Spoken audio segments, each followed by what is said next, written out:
Big boss season 7 ఉల్టా పుల్టా title విన్నర్గా నిలిచాడు రైతు బిడ్డ పల్లవి ప్రశాంత్. టైటిల్ విన్నర్గా నిలిచిన ప్రశాంత్ తన సక్సెస్ని ఎంజాయ్ చేస్తాడు అనుకుంటే ప్రస్తుతం అరెస్ట్ అయి జూబ్లీ హిల్స్ పోలీస్ స్టేషన్లో ఉన్నాడు. ఎందుకంటే గ్రాండ్ ఫినాలే అయిపోయిన రోజు పల్లవి ప్రశాంత్ ఫ్యాన్స్ చేసిన రచ్చ అంతా ఇంతా కాదు. రన్నర్ అమర్ వెళ్తున్న కారుని, ఇంకా కొంతమంది కంటెస్టెంట్స్, అలానే big boss bus host Ritu Royal కారుని చాలా దారుణంగా ధ్వంసం చేశారు. అంతేకాదు ఒక 6 ఆర్టీసీ బస్సుల అద్దాల్ని కూడా పగలగొట్టారు.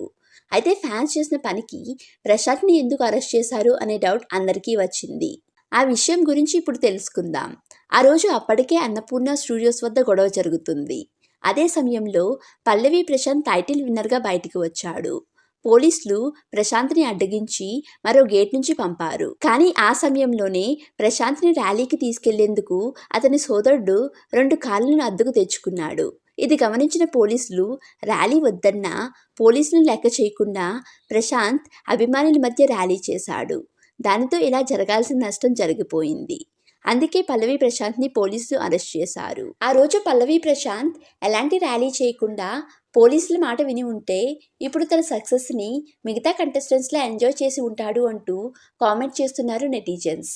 ఇంతకీ పల్లవి ప్రశాంత్ అరెస్ట్పై మీ ఒపీనియన్ ఏంటో కామెంట్ సెక్షన్లో కామెంట్ చేయండి.